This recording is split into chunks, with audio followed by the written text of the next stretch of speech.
यहाँ हम लोग देख रहे हैं ये माइटोसिस हम लोग देखेंगे। सेल डिवीज़न कोशिका विभाजन कितने तरह की होती है। कोशिका विभाजन को इंग्लिश में कहते हैं सेल डिवीज़न। तो सेल डिवीज़न सर्वप्रथम बता रहा है ये कि 1855 में वर्च्यू ने देखा। सेल डिवीज़न किसने देखा?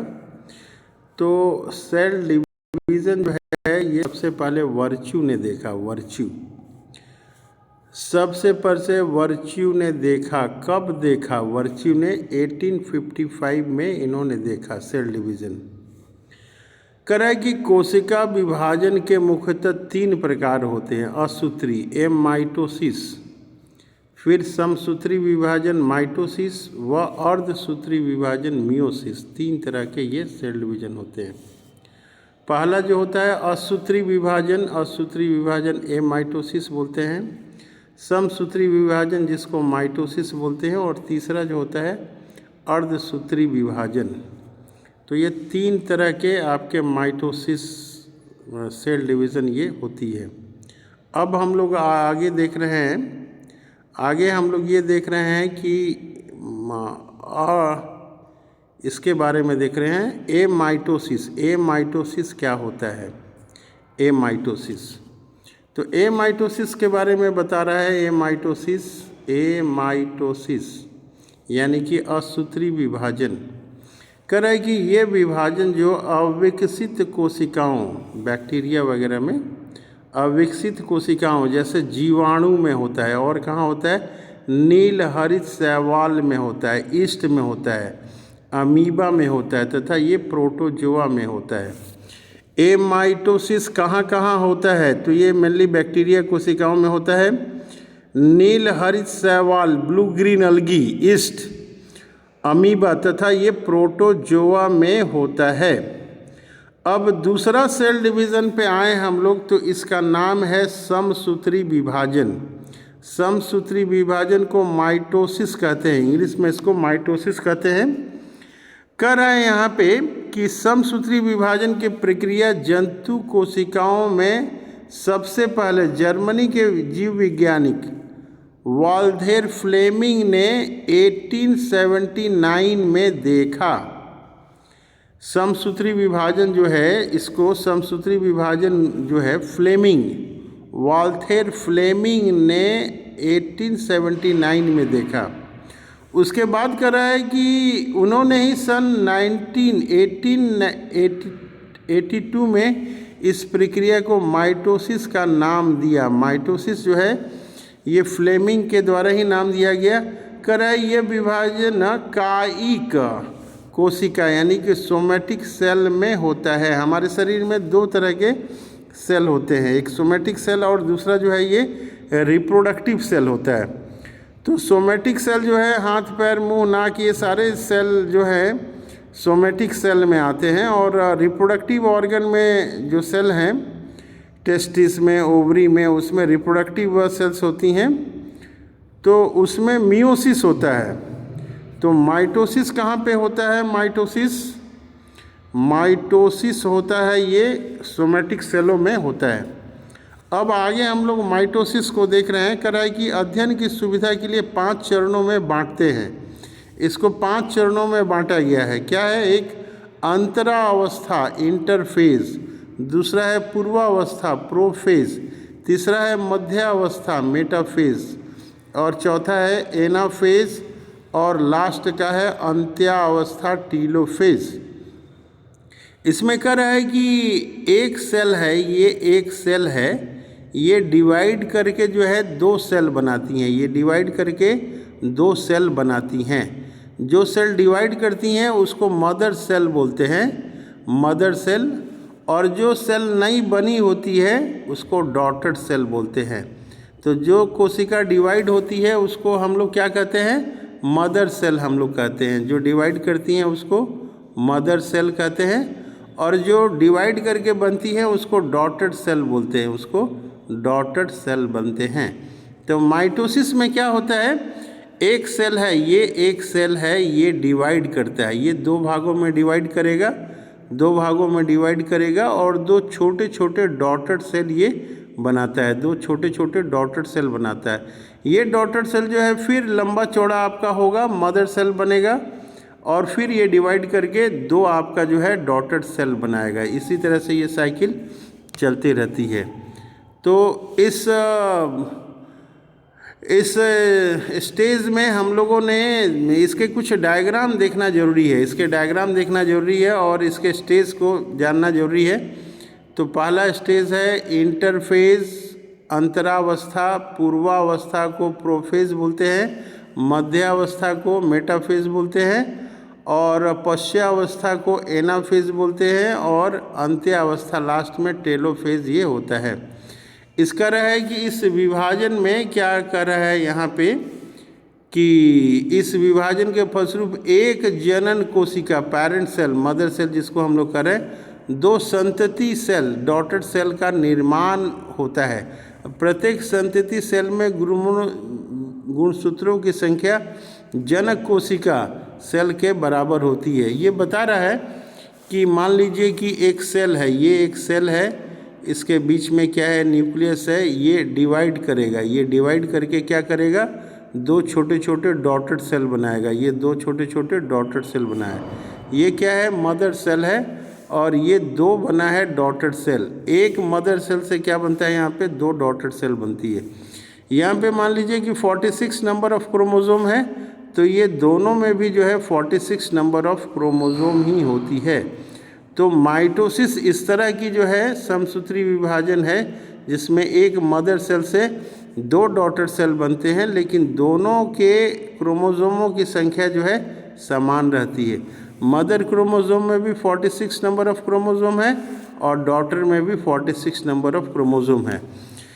इसको देखने के पहले जो है, आगे बढ़ने के पहले हम लोग कुछ इसके डायग्राम जो है, डायग्राम को हम लोग देखते हैं। डायग्राम देखेंगे तो फिर अच्छी तरह से ये समझ में आएगा।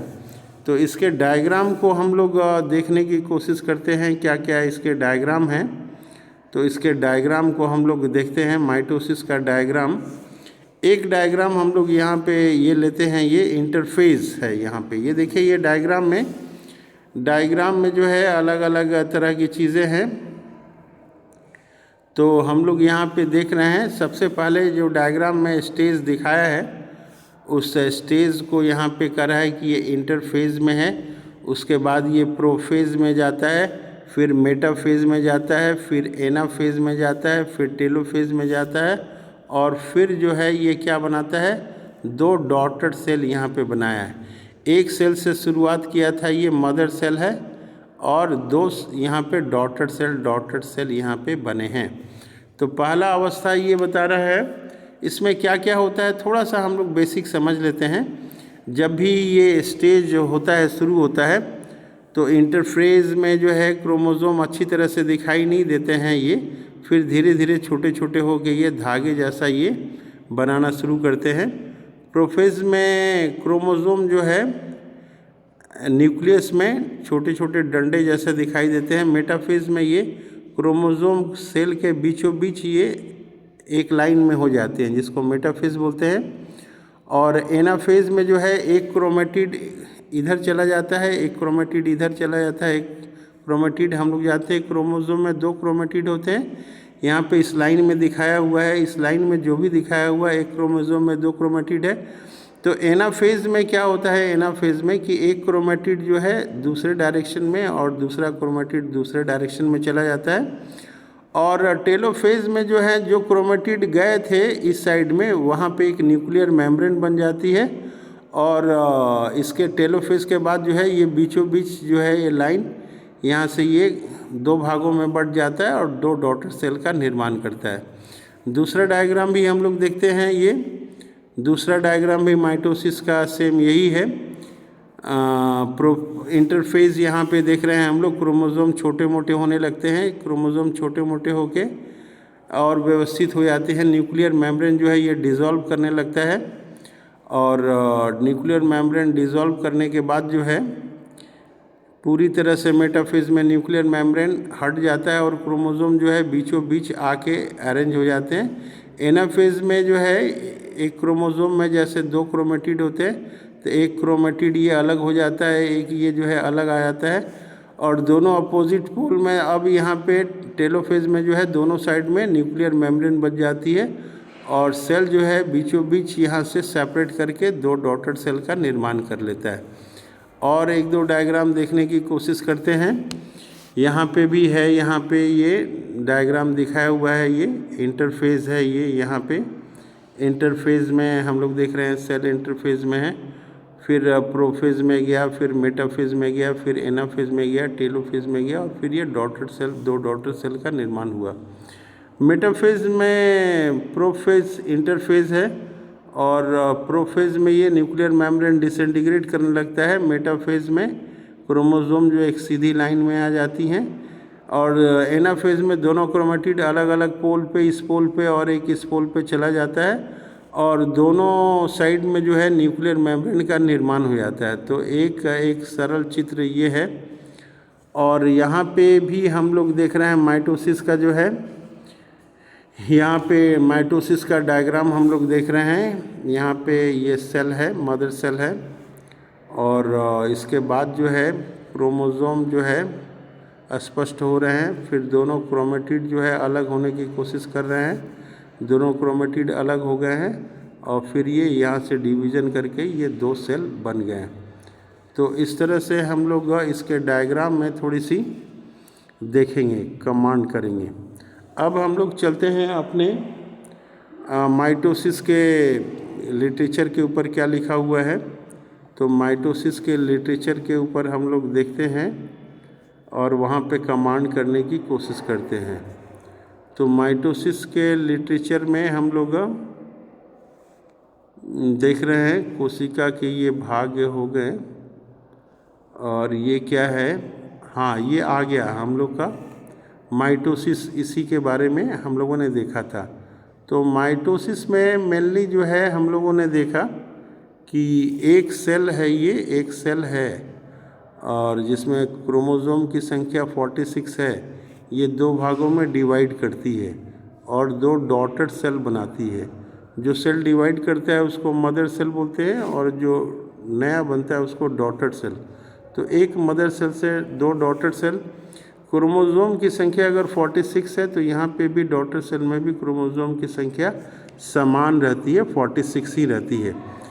तो आगे हम लोग इसको देखते हैं। अभी तक हम लोगों ने देखा था कि माइटोसिस समसूत्री विभाजन जो है जंतु कोशिकाओं में सबसे पहले वाल्टर फ्लेमिंग ने देखा था, 1879 में देखा था, और 1882 में इस प्रक्रिया को उन्होंने माइटोसिस नाम दिया, जो कि ये कायिक कोशिकाओं में होता है, सोमैटिक सेल में होता है, बॉडी सेल में होता है। आगे बता रहा है कि ये 5 चरणों में बांटते हैं, जैसे कि इंटरफेज अवस्था, अंतरावस्था, पूर्वावस्था, प्रोफेज अवस्था, मध्यावस्था, मेटाफेज अवस्था, पश्चावस्था, एनाफेज, और अंत्य अवस्था टेलोफेज। तो अलग अलग इसकी जो है स्टेजेस है, उसके बारे में हम लोग देखेंगे। कह रहा है कि इस विभाजन के फलस्वरूप एक जनक कोशिका, पैरेंट सेल, जिसको हम लोग मदर सेल, पैरेंट सेल के मदर सेल भी हम लोग कहते हैं, 2 संतति यानी कि 2 डॉटर सेल का निर्माण होता है, और प्रत्येक संतति कोशिका में गुणसूत्रों की संख्या जनक कोशिका, पैरेंट सेल के बराबर होती है। अगर मदर सेल में 46 नंबर ऑफ क्रोमोसोम होगा तो डॉटर सेल में भी जो है 46 नंबर ऑफ क्रोमोसोम होगा। आगे देखते हैं हम लोग।